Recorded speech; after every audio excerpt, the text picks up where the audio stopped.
Hello, everybody. I'm Paul Ryden. Some people have all the luck, like our guest today, Miguel De La Rocha.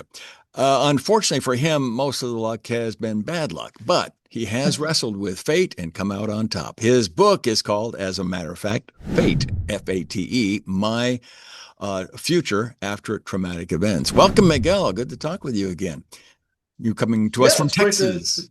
yeah, it's great to see you again, Paul. And again, I'm so happy to be doing this second interview with you. Yeah, it's just amazing. Good deal. It appears that your life has been a series of unfortunate events that literally started as early as childbirth. Walk us through that beginning to your Yes, life. yeah. So basically, my autobiography, international multi-award winning autobiography, is Congratulations. all about all the death and traumatic experiences I've been through, all the times that I've literally been dead and come back to life, or should have been dead and was miraculously saved Mhm. from it. But starting with being born dead, I was 3 weeks late. The cord was wrapped around my neck 3 times. I was completely blue. I was lifeless. They undid the cord around my neck, and I was still not responding. Mm. Just a lifeless bodily form of a baby.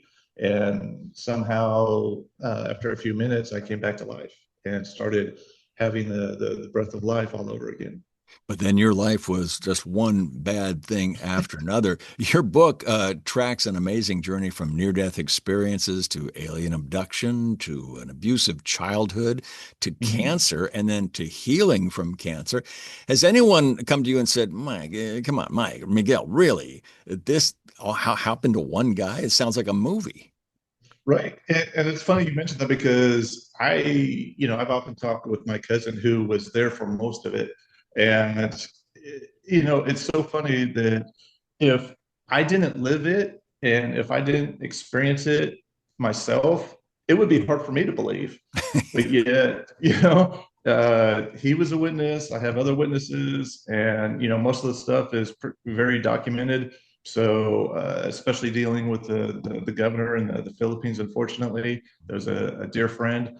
But yeah, everything's there. So although it's maybe difficult to believe, you could choose to believe, choose not to, but either way, that's what I went through, Mm. and that's the part of overcoming. And the whole motto of the book is, Semper Anticus, always forward. So no matter what you go through in life, no matter what kind of crap happens to you, although you may feel the weight of the world pounding on you, and you're about to give up, just even if it's 1 inch at a time, Mhm. semper anticus, always forward, just one little step, one little positive step each day to get to the next day, and things will get better and better. And pretty soon you'll look back and you'll realize how far you've come. Yeah, that's the message of the book, really. You've faced death on several occasions. Was there one particular brush with death that really stands as a real turning point in your life that really set the pattern for the rest of your life? Yeah, actually, it was, and it was the whole reason why I wrote "Fate: My Future After Traumatic Events." I was homeless, being a veteran, homeless veteran for 2 years, just wandering around from pretty much the southern part of the states all the way back to San Diego, just going from shelter to shelter. And it was the 4th of July, San Diego, and in San Diego, in the downtown area, they always have multiple fireworks exhibits and shows and everything. And it just so happened that the weather pattern had blown all the smoke, because you had the SeaWorld doing theirs, you had the San Diego Padre Stadium doing theirs. I think back then it was also maybe the Murph doing theirs, or old Qualcomm Stadium doing theirs. So you had multiple fireworks going off all around you, and it blew all that smoke and everything back to where we were located. And literally, we were enveloped in that white, gray, and black smoke. And with the concussions, the cannons going off for all the fireworks, it was an earthquake, if you will. The ground was shaking and everything.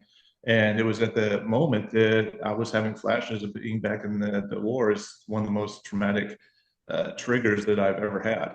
Yeah. And it was then that I was just ready to give up. I was ready to become one of the 24 a day veterans that ends it all. And instead, I had the idea that, I could, because it was right next to the train tracks for Amtrak, so I could just jump in front of the train going 70 miles an hour, splat, quick, easy, done. But they decided to have a big 9 foot chain link fence with some Yeah. nice, Constantine wire on top of that. And with my knee the way it was, yeah, that wasn't going to happen.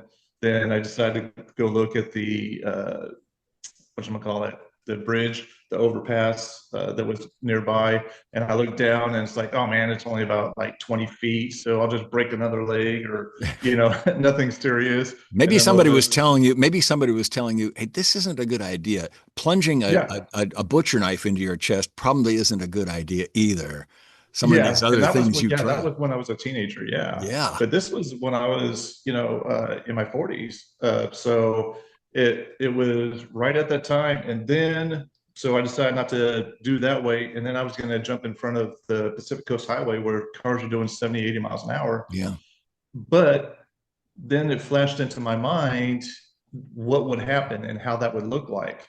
And Right. so, and I had the vision that as I would go into it, then, it'd probably be like a minivan or something like that, SUV with a mom and little kids Mhm. going home or traveling. And the last thing that those kids would see would be my face splattered on the windshield, They would never having forget it. killed me. Yeah. Yeah, and that would be extremely traumatic for them. And that's the last thing I wanted to do. I don't want to cause Yeah. trauma to other people and cause trauma, especially to innocent children. Yeah. So it was at that point that my mind pretty much switched to looking and planning things out to see how things would be affected on the decisions that I made, especially when it came to suicide. Yeah. And so I decided just to go back to my shelter where I was staying at. I just hunkered down, curled up into a ball. And next thing I know, I was waking up the next morning. It was a perfect, beautiful summer San Diego day. Mhm. And I knew from that moment that I had to share all the traumas, all the death experiences that I've been through with others to give them hope and inspiration that not to give up, that life is worth it, and we can still have an incredible future after traumatic events. Yeah, and you can see the light at the end of the tunnel there, and it wasn't a train coming at you. Um, and did you ever think after all these traumatic events, did you say, Lord, why me?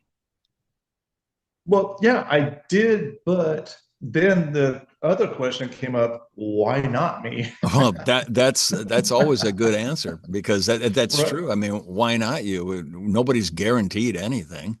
Right. But and the good thing too is that looking back, having gone through all that stuff, I'm glad it was me because I'm glad that if anybody else had to go through it, that I was the one that went through it because I know how strong I am now. Mhm. And I know all the things that I've overcome.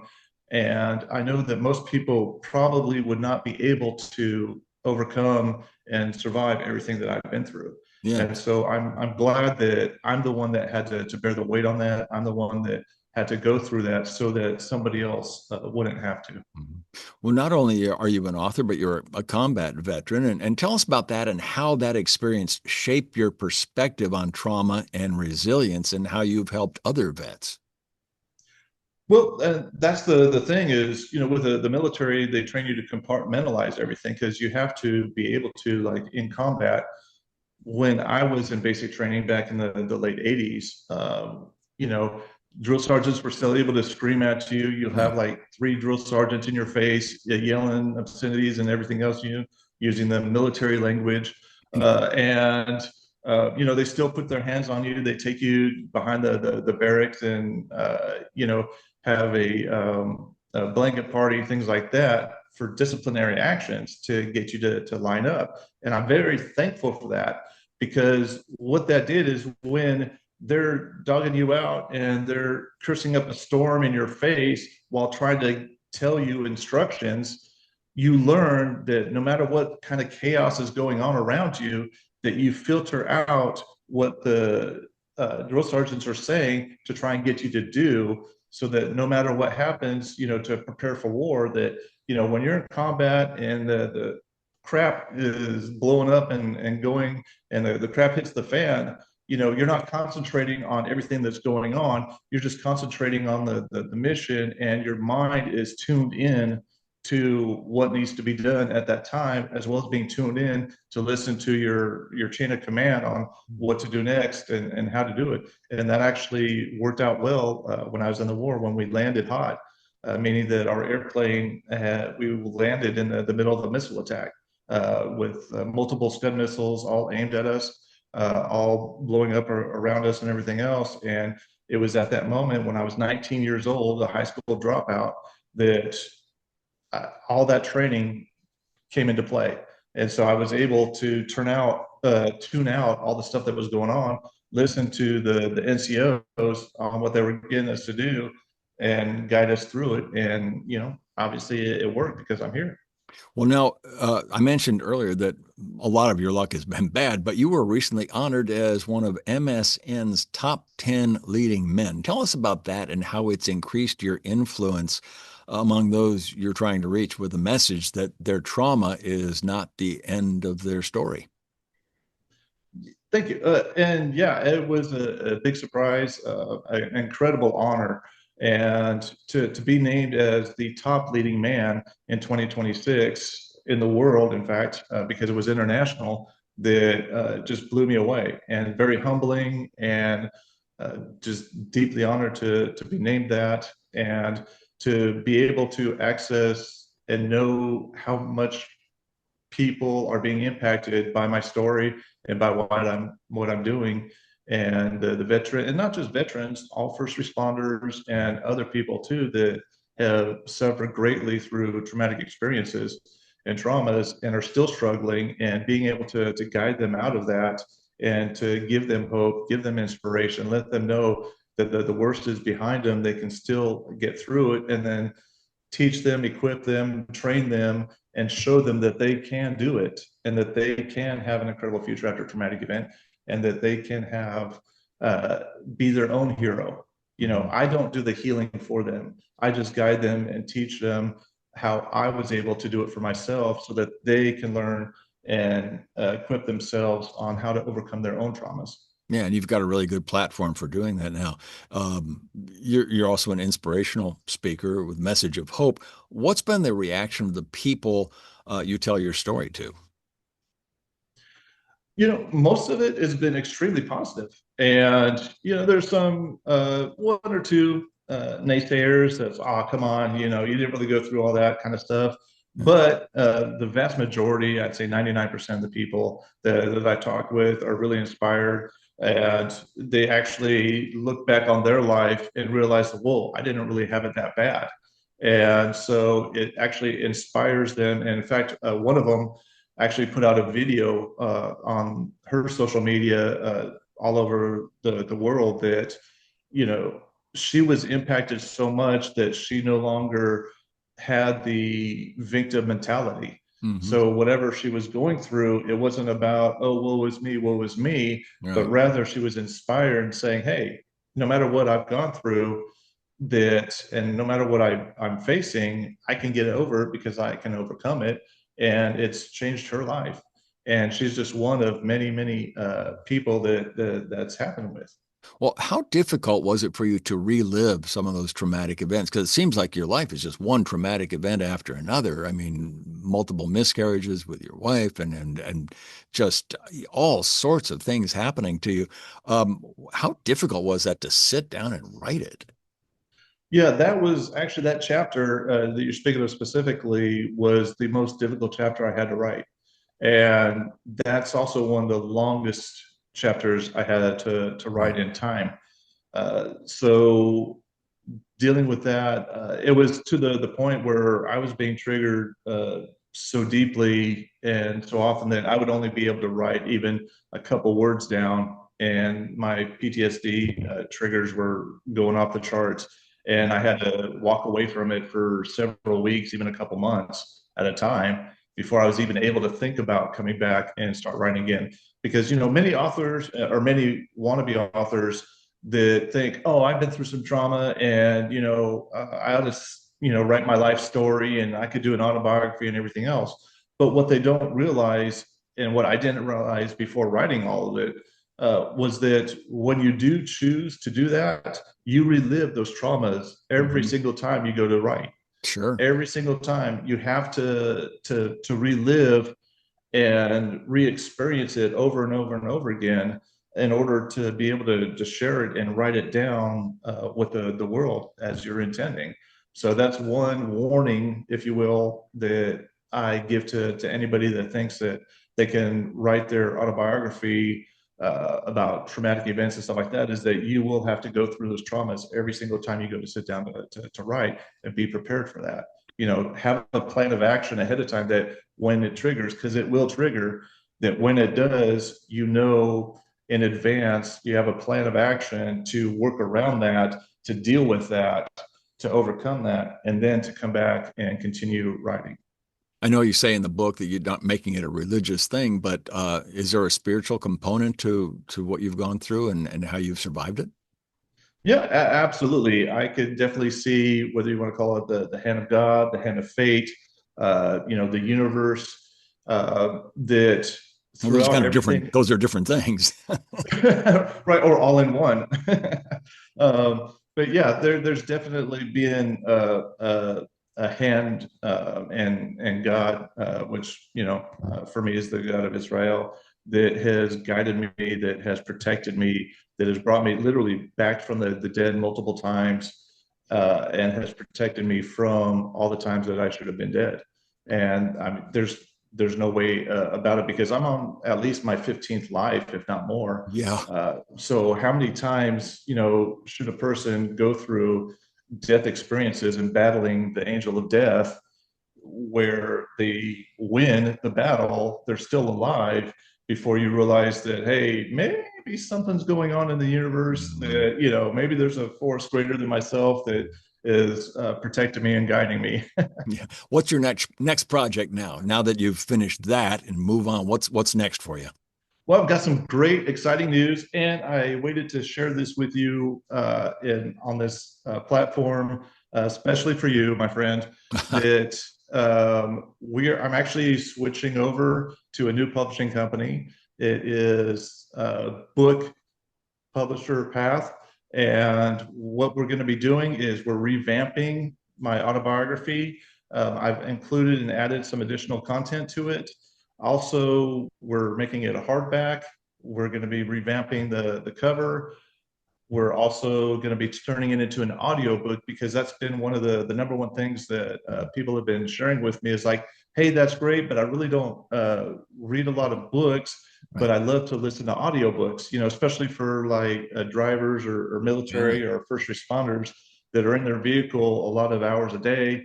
That would be a great opportunity for them. And even doctors, friends of mine, say, hey, I don't do much reading because of my practice and everything else, but I do listen to audiobooks.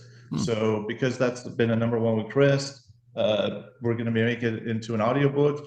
And also because Spanish is the second most used language in the world. And for my Hispanic amigos and friends, family around the world, that I wanted to do something for them as well. So, and to honor my abuelita de mi corazón and mi abuelito, that we're translating into Spanish. So that will be available in the coming months as well. So it's just an incredible time, and they will be able to do it directly through my website as well to purchase. So, and the website is yourfate.life. So Mhm. that's your FATE.life. And that'll be available in the coming months as well, for them to be able to get a copy. Well, good luck on that. And I will close with this from your book. Your past is not your prison. Your trauma is not the final scene. Your future is yours to reclaim. The book is Fate, My Future After Traumatic Events, available on Amazon, and go to the website. I imagine they can get it on your website as well. Absolutely. And there you go. Miguel, thanks so much again for joining us, and best of luck with this new project. Thank you so much. Again, it's always great to see you, my friend. You too. Take care. And thank you, folks, for spending a few minutes with us on the Global Book Network. I'm Paul Ryden. We'll see you next time.